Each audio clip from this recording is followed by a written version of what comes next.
দেখুন, আমাদের নজরেও এসছে আজকে প্রভাতী একটি সংবাদপত্রে প্রদেশ কংগ্রেস সভাপতি আশিস বাবু কটাক্ষ করেছেন এবং যে ক্যাপশন সেটা দেখলাম, উনি বক্তব্য রেখেছেন যে খাদ্য দপ্তরের দ্বারা যে সিদ্ধান্ত আমরা এবার ঘোষণা করেছি দুর্গা উৎসবে পূজা উপহার উপলক্ষে মাননীয় মুখ্যমন্ত্রীর প্রচেষ্টা এবং খাদ্য দপ্তরের উদ্যোগে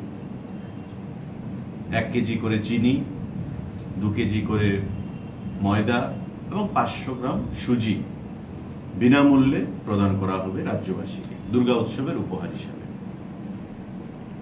বিগত বছর পর্যন্ত সারা রাজ্যে শুধুমাত্র যারা priority group PG card holder ration শপে তাদেরকে এবং বিপিএল যারা তাদেরকে সেই সুযোগ সুবিধা দেওয়া হতো, কিন্তু সাবসিডাইজড রেটে দেওয়া হতো, বিনামূল্যে দেওয়া হয়নি।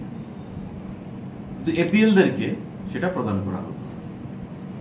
কিন্তু বর্তমানে আমরা সিদ্ধান্ত নিয়েছি যে সারা রাজ্যে 9,83,000 যে রেশন কার্ড হোল্ডার আছে, সারা রাজ্যের এপিএল বলুন, বিপিএল বলুন, প্রায়োরিটি বলুন, অন্তোদয় বলুন, টোটাল 9,83,000 রেশন কার্ড হোল্ডার আছে।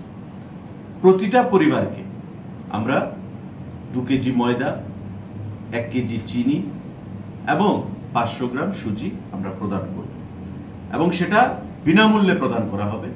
এটা জনমুখী সিদ্ধান্ত উৎসবের মরশুমে আমরা নিতে পেরেছি এবং এতে আমাদের খাদ্য দপ্তরের খরচ হবে 6,84,00,000 টাকা। তো এই যে একটা সাহসী পদক্ষেপ, এটা জনমুখী পদক্ষেপ আমরা গ্রহণ করেছি মাননীয় মুখ্যমন্ত্রীর নির্দেশে, তার একটু সাধুবাদ কিন্তু জানালেন না, বরং কি বললেন যে মানুষকে আমরা টুপি পরিয়েছি। তো আপনাদের মাধ্যমে আমি যেটা বলবো যে আজকে এই যে সিদ্ধান্তটা আমরা গ্রহণ করেছি খাদ্য দপ্তরের তরফ থেকে, সরকারের তরফ থেকে, মুখ্যমন্ত্রী প্রচেষ্টায়, প্রতিটা পরিবার এই যে 9,83,000 রেশন কার্ড, তার প্রতিটি পরিবারের, বিশেষ করে মায়েরা যারা আছেন, মহিলারা যারা আছেন, তারা খুশি হয়েছে। কারণ এই যে জিনিসগুলো পুজোতে তারা ব্যবহার করতে পারবে এবং আই এম শিওর যে আশিস বাবুর ঘরে আশিস বাবুর পত্নীও তাতে সহমত পোষণ করেছেন, তাকে সাধুবাদ জানিয়েছেন নিশ্চয়ই। কিন্তু রাজনীতি করার জন্য আশিস বাবু সেটা বলছেন। তা আমি বলবো যে তাদের ন্যাক্কারজনক যে রাজনীতি, সেটা রাজ্যের মানুষ বর্জন করেছে। তাদের যে জনসমর্থন সেটা তলানিতে, কংগ্রেস ভবনের রুমে বসে প্রেসমিট করাই তাদের সেখানে একমাত্র অ্যাসেট। তাদের পুঁজি হচ্ছে প্রেসমিটের বাইরে কিন্তু তাদের আর কোনো পুঁজি নেই। জনগণ তাদের থেকে বিগত দিনে বিচ্ছিন্ন হয়েছে, বিগত নির্বাচনে দেউলিয়া হয়ে কমিউনিস্ট পার্টির সঙ্গে আতাত করেছে, কিন্তু মানুষ তাদেরকে উচিত শিক্ষা দিয়েছে। ভরাডুবি ঘটেছে এই দলের। তো স্বাভাবিকভাবেই পরাজয় থেকে শিক্ষা না নিয়ে জনমুখী যে সিদ্ধান্তগুলো, সেই সিদ্ধান্তগুলোকে তারা মানতে চাইছে না, জনগণের বিরুদ্ধে কথা বলছে। কি বলছেন? যে চিনির দাম বাড়িয়ে দিয়েছে, চিনির দাম বাড়িয়ে বিনামূল্যে মানুষকে জিনিস প্রদান করে মানুষকে টুপি পরানো হচ্ছে। আমি বলবো তারা মানুষকে টুপি পরিয়েছে বলে বিগত দিনে নির্বাচনের নামে মানুষ এখন তাদের থেকে নিজের সমর্থন প্রত্যাহার করেছে, দেউলিয়া হয়ে গেছে, জনবিচ্ছিন্ন হয়েছে তারা, তাদের দল এবং এই সমস্ত নেতৃত্বরা। চিনির দাম বাড়ানো নিয়ে যে প্রসঙ্গ উনি বলেছেন, টেন্ডার রেটে চিনি বেড়েছে। আপনারা জানেন যে আমরা 2 মাস চিনি দিতে পারিনি রেশন শপগুলোতে। কারণ কি? লোকসভা নির্বাচন ছিল, পঞ্চায়েত নির্বাচন ছিল, আমরা টেন্ডার ফাইনাল করতে পারিনি। পরবর্তী সময় টেন্ডার হয়েছে, চিনির যা রেট এসছে 44 টাকার উপর রেট এসছে, তার উপর ট্রান্সপোর্টেশন কস্ট, ডিলার কমিশন, সমস্ত কিছু মিলিয়ে চিনির দাম সামান্য বৃদ্ধি পেয়েছে, এটা সঠিক। কিন্তু যেভাবে উনি কথা বললেন যে হয়তো রাজ্য সরকার বা দপ্তর ইচ্ছাকৃতভাবে চিনির দাম বাড়িয়ে দিয়েছে মানুষের পকেট কাটার জন্য, দেউলিয়া পড়ার একটা সীমা থাকে। কিন্তু না জেনে না শুনে বক্তব্য রেখে চলছেন। তাই আমি বলবো যে তাদের যে পুঁজি সেটা হচ্ছে কংগ্রেস ভবনের 4 দেওয়ালের ভিতরে, সাংবাদিক বৈঠক করেই তারা তাদের অস্তিত্ব জানান দিচ্ছেন। মাঠে ঘাটে আমরা দেখেছি তো, কর্মসূচি হাতে নিয়েছিলেন গত কয়েকদিন আগে, কি লুক হয়েছে আমরা দেখেছি। দেউলিয়াপনার একটা সীমা থাকে, তো সমস্ত দেউলিয়াপনা পেরিয়ে গিয়ে তারা এখন একটা জনমুখী সিদ্ধান্ত সরকার গ্রহণ করেছে। উৎসবের মরশুমে মানুষকে একটা উপহার দেওয়ার চেষ্টা আমরা দিয়েছি। আজকে সেটাকে সাধুবাদ না জানিয়ে, স্বাগত না জানিয়ে সেটাকে তারা বলছে মানুষকে নাকি টুপি পরিয়েছি। জনগণকে তারা বিগত দিনে যারা টুপি পরিয়েছে, তাই জনগণ ওদেরকে এখন উল্টো টুপি পরিয়ে দিয়েছে। নির্বাচন জেতার আর কোনো সম্ভাবনা নেই, তাই সিপিএম এর শরণাপন্ন হয়েছে বিগত নির্বাচনে। নির্লজ্জভাবে মানুষ তাদেরকে প্রত্যাখ্যান করেছে, আগামী দিনেও তাদেরকে প্রত্যাখ্যান করবে।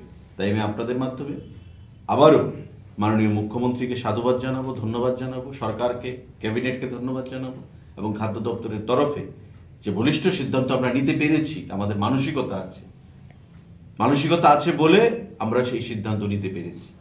শারদ উৎসবে ত্রিপুরা রাজ্যে এই প্রথম যে রেশন শপের মাধ্যমে বিনামূল্যে 9,83,000 রেশন কার্ড হোল্ডারদেরকে আমরা এই উপহার দিতে পেরেছি। আগামী দিনেও আমাদের এই মানসিকতা নিয়েই আমরা প্রশাসন চালাবো, আমরা রাজনীতি করব, ত্রিপুরা রাজ্যকে সামনের দিকে এগিয়ে নিয়ে যাব। ধন্যবাদ। আচ্ছা, ইলিশ মাছ নিয়ে বাজারে বাংলাদেশ থেকে ইলিশ মাছ কি পরিমাণে এসেছে বা ডিপার্টমেন্টের কাছে এই ধরনের কোনো বক্তব্য কি আছে? দেখুন, আজকের একটা প্রভাতী সংবাদপত্রে দেখেছি যে বিষযুক্ত ইলিশ, প্রশাসন ঘুমে, এমন একটা ক্যাপশন দিয়ে। আমি বলবো যে গত পরশুদিন যে আমরা সাংবাদিক বৈঠক করেছি, তাতেই একজন সাংবাদিক ভাই আমাদেরকে প্রশ্ন রেখেছিলেন। আবারও বলছি ক্যাটাগরিক্যালি যে ফরমালিনযুক্ত ইলিশ বা মাছ সংক্রান্ত কোনো বিষয় সেটা খাদ্য দপ্তরের এখতিয়ারে আসে না। এটা সম্পূর্ণভাবে ফুড সেফটি, যে বিষয়গুলো সেগুলো স্বাস্থ্য দপ্তরের অধীন রয়েছে, এগুলো খাদ্য দপ্তরের অধীন নয়। তো যারাই নিউজটা করেছে আমি তাদেরকে আহ্বান জানাবো যে একটু জেনে শুনে নিউজগুলো করার জন্য, কারণ সেদিনও আমরা বারবার বলেছি, হয়তো তাদের কোনো কনফিউশন হয়েছে, ইনফরমেশনে গ্যাপিং আছে, বা যারাই বলেছে একটা ধারণা রয়েছে জনমনে বা সংবাদপত্রের মাধ্যমে। কারণ আমি বলবো গণতন্ত্রের চতুর্থ স্তম্ভ হিসাবে রং নিউজ যদি আসে, ভুল তথ্য যদি আসে, মানুষকে সেখানে মিসলিড করা হয়। তো স্বাভাবিকভাবেই মানুষের মধ্যে কোত্থেকে জানবে? সংবাদপত্র থেকে জনগণ জানবে। তো মানুষ যখন আজকে পড়বে বা পড়েছে, তারা হয়তো ভাববে যে হয়তো এটা খাদ্য দপ্তরের এখতিয়ার, আসলে সেটা নয়। খাদ্য কথা এলেই ভাবে খাদ্য দপ্তর। তবে তো আমি বলবো ফরেন লিকার শপও খাদ্য দপ্তরের অধীন থাকা উচিত, যেহেতু এটা নয়, এটা রেভিনিউ ডিপার্টমেন্ট, এক্সাইজের কাছে আছে, আপনারা জানেন। আলু, পেঁয়াজ এই জিনিসগুলো নিয়ে যখন কথা হয়, খাদ্য দপ্তরের কথা বলা হয়, আসলে এটা এগ্রিকালচারের আওতাধীন। ফুড বা খাদ্য দপ্তরের অধীন যে জিনিসগুলো only PDS item. PDS item মানে কি? চাল, ডাল, চিনি, লবণ, রেশনের যেগুলো দেওয়া হয়, সরিষার তেল, যে সুজি, ময়দা, আটা, এই যে জিনিসগুলো, এগুলো খাদ্য দপ্তরের অধীন আসে। এবং এগুলো নিয়ে খাদ্য দপ্তর, আপনারা দেখেছেন, এনফোর্সমেন্ট, রেড, এসডিএম, ইন্সপেক্টররা গোলবাজার থেকে সবসময় এসেনশিয়াল কমোডিটি অ্যাক্টের আওতায় আমরা ছাপা মারছি, ফাইন হচ্ছে, এই জিনিসগুলো নিয়ে আমরা সবসময় অ্যাক্টিভ রয়েছি। এবং আমি দপ্তরকে বলেছি, দপ্তরের মন্ত্রী হিসাবে, যে আমাদের যে ইসি অ্যাক্ট, এসেনশিয়াল কমোডিটি যে অ্যাক্টটা আছে, সেটা আরও শক্ত করার জন্য, যাতে কালোবাজারেই আমরা বন্ধ করতে পারি, ব্ল্যাক মার্কেটিং যেন আমরা বন্ধ করতে পারি। এবং ব্ল্যাক মার্কেটিংকে আটকানোর জন্য আমরা ইসি অ্যাক্টকে আগামী দিনে আরও শক্তিশালী করব। কিন্তু ফরমালিনযুক্ত মাছ বা যে কোনো আলু, পেঁয়াজ, যে জিনিসগুলো, এগুলো খাদ্য দপ্তরের অধীন নয়। আমি আপনাদের মাধ্যমে সবাইকে আহ্বান জানাবো যে এগুলো মানে মানুষ যেন কনফিউজ না হয়, মিসলিড না হয়, সেটা আগামী দিনে লক্ষ্য রাখার জন্য। এবং দপ্তরের এখতিয়ারভুক্ত যে জিনিসগুলো আছে সেগুলো নিয়ে আমরা সবসময় সদা জাগ্রত, প্রশাসন সদা জাগ্রত আছে। দাদা, প্রাণকেন্দ্রে একটা বিশাল দিক দেখা যায়, সেখানে একটা অংশের অভিযোগ যে বিভিন্ন ব্যাটারি চালিত যেগুলো রিক্সা রয়েছে, তাদের জন্য একটা বিশাল সমস্যা হচ্ছে। প্রচুর পরিমাণে টমটম, ই রিক্সা এগুলো শহরে বেড়েছে। এগুলোকে নিয়ন্ত্রণে আনার জন্য সরকার কোনো চিন্তা করছে? দেখুন, এটা একটা খুবই গুরুত্বপূর্ণ প্রশ্ন আপনার, এবং এটা একটা খুব ইম্পর্টেন্ট ইস্যুও বটে। আপনারা জানবেন বা অনেকে হয়তো জানেন না, এই যে ই টমটমগুলো, ই রিক্সাগুলো, কিছু কিছু ই রিক্সা আছে যে কেন্দ্রীয় সরকার তাদেরকে পারমিট দিয়ে দিয়েছে, ওপেন করে দিয়েছে। আগরতলা শহরে যদি সেই ই রিক্সাগুলো চালাতে হয়, তাদের রাজ্যের দপ্তর থেকে, পরিবহন দপ্তর থেকে পারমিট নেওয়ার প্রয়োজন নেই। Free to use, free to move anywhere, কেন্দ্রীয় সরকার থেকে তাদেরকে বলে দেওয়া হয়েছে।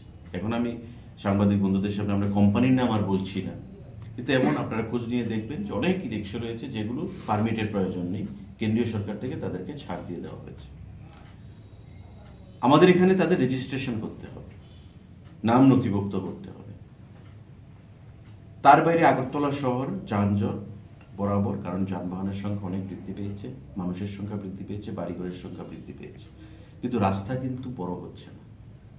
কারণ আপনার আগরতলা শহরের সমস্ত যে ইম্পর্টেন্ট রাস্তাগুলো, সেগুলোর আশেপাশে প্রত্যেকটা জায়গায় হ্যাবিটেশন রয়েছে এবং ডেন্সলি পপুলেটেড হ্যাবিটেশন, বড় বড় বিল্ডিং আছে, মানুষের বসত বাড়ি রয়েছে। স্বাভাবিকভাবেই গাড়ির সংখ্যা বৃদ্ধি পাচ্ছে, জনগণের সংখ্যা বৃদ্ধি পাচ্ছে, মোটরসাইকেলের সংখ্যা বৃদ্ধি পাচ্ছে, কিন্তু রাস্তা প্রশস্ত হচ্ছে না। তো সেটা একটা বিষয় উদ্বেগের। তাই আমরা সিদ্ধান্ত নিয়েছি যে পৌর পরিষদের ভিতর এখন থেকে এই টমটম, ব্যাটারি চালিত যে রিক্সাগুলো, অটোর তো আমরা পারমিট প্রায় 15 বছর ধরে বন্ধই করে রাখা হয়েছে, অটো রিক্সা শহরের মধ্যে পারমিট প্রদান করা। পাশাপাশি এই যে আমাদের ই রিক্সা এবং টমটম যেগুলো এবং ব্যাটারি চালিত যে ই কার্ড আমরা যাদেরকে বলি, তাদের রেজিস্ট্রেশন আমরা করব। তো স্বাভাবিকভাবেই কেউ যদি এই রিক্সা কিনেও ফেলে, যেহেতু গভর্নমেন্ট অফ ইন্ডিয়া তাদেরকে ওপেন, সেখানে পারমিট লাগবে না বলে ফ্রি প্যাসেজ দিয়ে রেখেছে, কিন্তু রেজিস্ট্রেশন তো তাদেরকে করাতে হবে। তা আমরা যদি রেজিস্ট্রেশন না করি তো তারা কিনবে না সেটা শহরে চালানোর জন্য। আমরা রেজিস্ট্রেশন করবো না, এটা আমরা ব্যান করে দিয়েছি, মানুষের কথা চিন্তা করে, মানুষের সুবিধার কথা চিন্তা করে। তাই এটা নিয়ে অনেক কেসও হয়েছে, জলগুলা হয়েছে, তারপরেও আমরা সমস্ত আইনের সঙ্গে কথা বলে, ল ডিপার্টমেন্টের সঙ্গে কথা বলে উইদিন আগরতলা মিউনিসিপ্যাল এরিয়া আমরা রেজিস্ট্রেশন বন্ধ করে রেখে দিয়েছি এবং এটা আগামী দিনেও প্রদান করার কোনো চান্স নেই। এখন যারা চালাতে চায় শহরের বাইরে চালাতে পারে। যে সমস্ত কোম্পানিগুলো গভর্নমেন্ট অফ ইন্ডিয়ার ক্লিয়ারেন্স নিয়ে, পারমিট লাগবে না এই সুযোগ নিয়ে অটো রিক্সা চালাচ্ছে বা ই রিক্সা চালাচ্ছে, ই কার্ড চালাচ্ছে, তারা আগামী দিনে শহরের ভিতর চালাবে না, তারা শহরের বাইরে চালাবে। এই ব্যান আমরা ইম্পোজ করে দিয়েছি যে শহরের মধ্যে আমরা রেজিস্ট্রেশন দেবো না। কিন্তু এই রিক্সা যেগুলি ব্যাটারি চালিত, মানে ব্যাটারি আর্টিফিশিয়ালি লাগানো হয়, এগুলো মারাত্মকভাবে বেড়েছে আগরতলা শহরে এবং এটার ঝুঁকিও অনেক বেশি, কারণ ম্যানুফ্যাকচারিং ওইরকম নয়। এটা নিয়ে দীর্ঘদিন ধরেই মিউনিসিপ্যালিটিও কাজ করছিল, কিন্তু কাজের কাজ সেভাবে চোখে পড়েনি, সেগুলো চলছেই। এটা নিয়ে কি কোনো ডিপার্টমেন্টের ইনিশিয়েটিভ আছে কিনা, যেগুলো আর্টিফিশিয়ালি লাগানো হচ্ছে? দেখুন, এগুলো তো আমাদের সেগুলো অনেক কিছু এখতিয়ার বহির্গত, কারণ যে কোম্পানিগুলো বিগত দিনেও রেজিস্টার্ড হয়েছে, প্রথমে ওরা ডিপার্টমেন্টকে লিখে ওদের মডেলটাকে অ্যাপ্রুভ করে। আমার প্রশ্ন হচ্ছে এমনি নরমাল যে রিক্সাগুলো যেগুলোতে ব্যাটারি লাগানো হচ্ছে আলাদা করে, নরমাল রিক্সাগুলোর কথা বলছেন, সেগুলো নিশ্চয়ই একটু ঝুঁকিপূর্ণ। কারণ নর্মালি আপনার যে প্যাডেল যেগুলো থাকে, আগে আমরা দেখতাম যে রিক্সা চালক প্যাডেল চেপে রিক্সা চালাতো, একটা স্পিডে থাকতো। তো আজকে যে আপনি রিক্সার মধ্যে যে ব্যাটারি লাগিয়ে যে চালানো হচ্ছে, স্পিড কয়েক শতাংশ, মানে গুণ 100 গুণ বেড়ে যাচ্ছে, অ্যাক্সিডেন্টও হচ্ছে। এটা একটা ভয়ের ব্যাপার, কিন্তু এই জিনিসটা আপনি দেখবেন অনেকটাই কমে গেছে বর্তমানে। আগে একটা মারাত্মক আকার ধারণ করেছিল, বিভিন্ন জায়গায় পুলিশও তাদেরকে পাকড়াও করেছে, ট্রাফিক থেকে তাদেরকে পাকড়াও করেছে, কিন্তু আজকে এই জিনিসটা অনেকটাই কমে গেছে। আমাদের সেদিন রিভিউ মিটিংয়ে আমরা আলোচনাও করেছি বিষয়টা নিয়ে, ই রিক্সা নিয়ে আলোচনা করছি, ই কার্ড নিয়েও আলোচনা করেছি, এবং আমার বিশ্বাস ট্রাফিক ডিপার্টমেন্টের সঙ্গে কথা বলে, কারণ পরিবহন দপ্তর সবসময় আমরা ট্রাফিকের সঙ্গে নিয়েই আমরা কাজ করি, তো তাদের সাথে কথা বলে আমরা এই যে মোটর বা ব্যাটারি যে ইউজ করা হয় প্যাডেল চালিত রিক্সার মধ্যে, সেগুলো কি করে বন্ধ করা যায় সেই বিষয়ে আমরা পদক্ষেপ গ্রহণ করব। আপনি বলছিলেন যে আপনারা রেজিস্ট্রেশন দিচ্ছেন না আগরতলা পৌর নিগম এলাকায়, দেখেছি অন্যান্য ডিস্ট্রিক্ট থেকে অটোগুলা, যে ই অটোগুলো আছে আগরতলা শহরে এসে দিব্যি চালাচ্ছে, সারাদিন চালিয়ে সন্ধ্যায় আবার বাড়িতে ফিরে যাচ্ছে, সেইগুলোর বিরুদ্ধে কোনো অভিযান নেই? আপনি যেটা বলছেন অন্যান্য ডিস্ট্রিক্ট থেকে আসছে এমন নয়। এখন দেখুন জিরানিয়া থেকে ধরুন আসবে, একটা পেশেন্ট নিয়ে আসছে, জিবিতে, আপনি পেশেন্টকে তো আটকাতে পারবেন না। মাঝখানে এটা নিয়ে অনেক ঝামেলাও হয়েছে। জিরানিয়া থেকে একটা রাত্রিবেলা একটা ডাক্তারের কাছে একটা পেশেন্ট আসবে, রিজার্ভ নিয়ে আসছে, আপনি কি করে আটকাবেন? অন হিউম্যানিটেরিয়ান গ্রাউন্ড আপনি আটকাতে পারবেন না। ইমার্জেন্সি কোনো রুগীকে নিয়ে আসছে, কিন্তু ওদেরকে বলা আছে যে তুমি চন্দ্রপুর পর্যন্ত তুমি আসতে পারবে, তারপর প্যাসেঞ্জারকে নামিয়ে দিতে হবে। কিন্তু যখন ইমার্জেন্সি বেসিস কোনো পেশেন্টকে নিয়ে আসছে, রাত্রিবেলা কোনো ডাক্তারের কাছে আসছে, বা কোনো ইমার্জেন্সি এয়ারপোর্টে যেতে হচ্ছে, তখন আমরা চেষ্টা করি যাতে শহরের যারা অটোরা আছে তাদের সঙ্গে যাতে ওদের কোনো কলিশন না হয়। তারপরেও অনাকাঙ্ক্ষিতভাবে কিছু কিছু ঘটনা আমাদের নজরেও আসছে।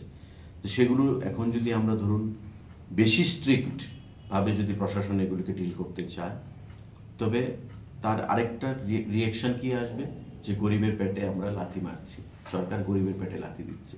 তো সেদিকটা আমরা চাই না। তো দুপক্ষের মধ্যে আলোচনা করে বসিয়ে কিভাবে মিউচুয়ালি সেটাকে মিটিগেট করা যায় সে বিষয়ে আমরা আগামী দিনে কথা বলবো, এবং দপ্তর সেই বিষয়গুলো দপ্তরের নজরে রয়েছে।